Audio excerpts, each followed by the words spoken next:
राजस्थान की भर्ती परीक्षाओं को लेकर एक बार फिर बड़ा मामला सामने आया है। आरपीएससी के पूर्व अध्यक्ष शिव सिंह से अब एसओजी पूछताछ कर रही है।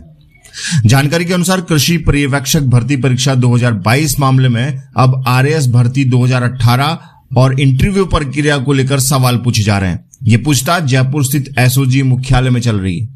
सूत्रों के मुताबिक कांग्रेस प्रदेशाध्यक्ष गोविंद सिंह डोटासरा के रिश्तेदारों के चयन और इंटरव्यू बोर्ड की भूमिका को लेकर भी सवाल उठाए गए हैं। बताया जा रहा है कि शिव सिंह उस इंटरव्यू बोर्ड का हिस्सा थे।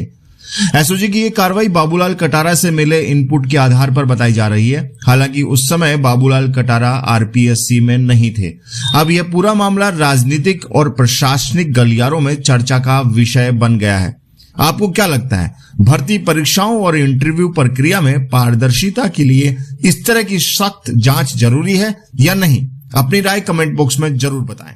मेरा रिटायरमेंट जनवरी 2022 का है।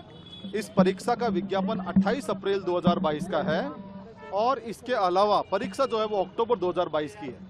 तो कुल मिला के मेरे रिटायरमेंट के बाद जो थे, क्यों मेरे रिटायरमेंट हो गए मुझे पता ही नहीं है। तो आपको क्यों बुलाया गया? मैंने आपको फिर बताया कि कृषि व्याख्याता भर्ती परीक्षा के बारे में ये नोटिस दिया गया। पता नहीं था क्या एसओजी को ये पता नहीं था, ये फैक्ट नहीं पता था। हाँ, कल सुबह मैं वापस आऊंगा 10:30 बजे।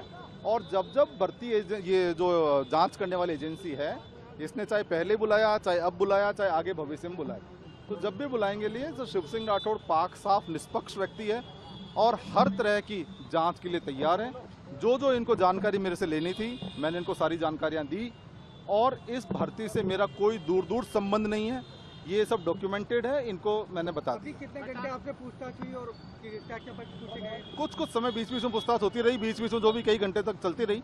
तो इस परीक्षा में जब मेरा रिटायरमेंट 29 जनवरी 2022 को हो गया था और उसका विज्ञापन ही रिटायरमेंट के बाद आया है। 2 सदस्य बाबूलाल कटारा और रामूराम राय का पहले एसओजी के गिरफ्त में है। क्या उन्होंने आपका पूछताछ में जिक्र किया, उसके बाद आपका नाम आया?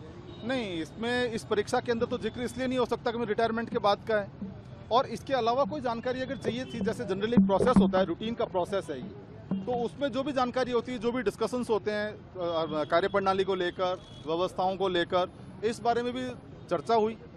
तो उस बारे में चर्चा जो हुई थी, जो पूछा गया, उसका साफ जवाब दे दिया गया। और इस परीक्षा से कोई कृषि व्याख्याता परीक्षा से कोई लेना देना नहीं था, कोई तरह की बात नहीं थी। परंतु जांच एजेंसी जब अगर जांच करना चाहती है तो एक जिम्मेदार व्यक्ति को उसमें पूर्ण सहयोग करना चाहिए। जो भी ये जानकारी चाहते हैं, एक जिम्मेदार व्यक्ति को अपनी ईमानदारी से वो जांच के बारे में बता देनी चाहिए, ताकि जांच सही जगह पर पहुंच सके और जो दोषी व्यक्ति उनको सजा मिल सके।